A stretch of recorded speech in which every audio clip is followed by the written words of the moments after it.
Silipin nga natin ang naging unang ganap sa wake ng aktor na si Ricky Davao. Katulad nga ni Pilita Corrales, ay cremated nga ang nasabing labi ng magaling na aktor. Siyempre, ilang mga malalapit sa buhay ni Ricky Davao, ang kanyang mga anak at ang ex-wife nitong si Jackie Lu Blanco ay present sa nasabi nga pong wake upang damayan, of course, ang pagdadalamhati ng kanyang mga anak.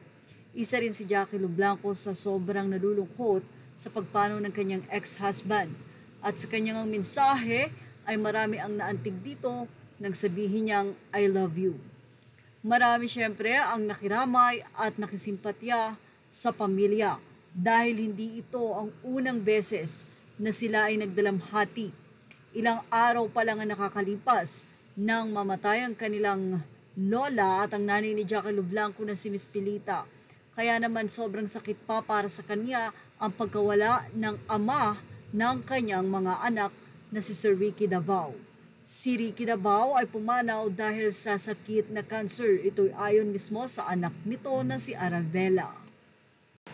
Ayon nga sa update ay naging emotional at bumuhos ang luha ni Jackie Lu Blanco na makita na wala na ang ama ng kanyang mga anak. Napakalungkot naman talaga dahil iba ang samahan nila.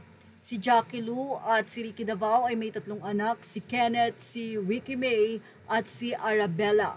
Kung saan ay talaga namang sobrang lungkot sa pagpanaw ng kanilang ama.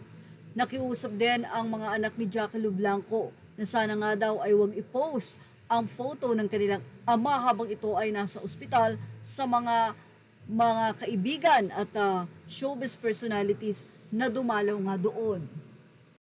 Si Ricky Davao ay hindi nga nakadalaw sa wake pa ni Pilita dahil ito ay kasalukuyan na ngang nasa ospital. Ito ay hindi ibinahagi ng kanyang mga anak. Makikita nyo sa mga interview nila Ara ay tila wala silang pinagdaraanan na mabigat na problema. Ito'y dahil na rin nais nilang pangalagaan ang privacy ng kanilang ama habang ito ay nagpapagaling sa ospital. Pero yun nga, ayon nga kay Ara, ang kanyang ama ay pumanaw ng peaceful. Sa katunayan ay nakausap pa ito sa huling sandali ng kanyang ama kung saan doon ay nasabi pa nito na mahal niya ang amang si Ricky Davao. At isa rin si Lotlot de Leon at ang mga anak nito ang nagbahagi ng kanilang pakikisimpatya sa pamilya ni Jackie Lu na kung saan nagpasalamat din si Lotlot dahil aniya napakabait nga ng kanilang Tito Ricky at ang tawag ng kanyang mga anak dito ay Tito Nong. At yan nga ang ating Showbiz Snap update. Thank you for watching. Images are all credit to the rightful owners.